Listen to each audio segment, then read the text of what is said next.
मित्र हो, मानवी जीवन जगताना जेवढं पैशाला आणि सोन्याला महत्त्व आहे तेवढंच शेती करताना शेणखताला महत्त्व आहे.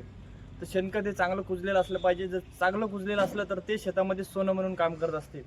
तर काही दिवसापूर्वी आपण इथे एक IPL बायोलॉजिकल कंपनीचा डिकम्पोजर हे आपल्या सर्वप्रथम आपण एक काडी कचरा, शेतातील शेणखत व घरातील सेंद्रिय खत सर्व एका ठिकाणी, त्याच्यावर आपण IPL बायोलॉजिकल कंपनी याचं एक द्रावण मागच्या वर्षी आपण व्हिडिओमध्ये दाखवलं. तर ते एक द्रावण तयार करून त्यामध्ये गूळ व ताक टाकून आपण त्याचं पूर्ण त्याला आंबवून 5-6 दिवसानंतर त्याची प्रक्रिया करून आपण एक याच्यावर टाकलं होतं उकंड्यावर.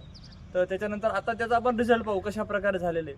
तर शेणखत हे चांगलं असलं पाहिजे. चांगलं कशाला म्हणतात, शेणखत हे चांगलं भुसभुशीत असलं पाहिजे.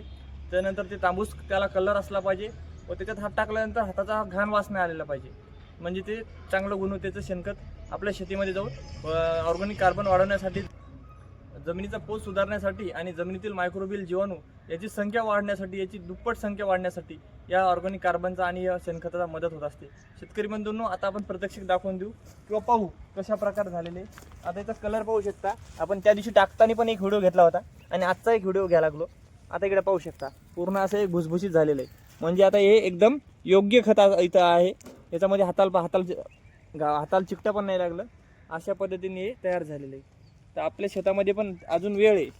जे गोष्ट 2 महिने लागतील त्याचं 1 महिन्यामध्ये कुजवण्यासाठी आपण IPL बायोलॉजिकल कंपनीचे डिकम्पोजर हे वापरू शकतो. शेतकरी बंधूंनो, कशा पद्धतीने वापरायचं त्यासाठी तुम्ही आमच्यासोबत संपर्क करू शकता किंवा आपण व्हिडिओमध्ये सांगितलं त्या पद्धतीने जरी वापरलं तरी आपलं एक चांगल्या उच्च दर्जाचं शेणखत तयार होईल. धन्यवाद.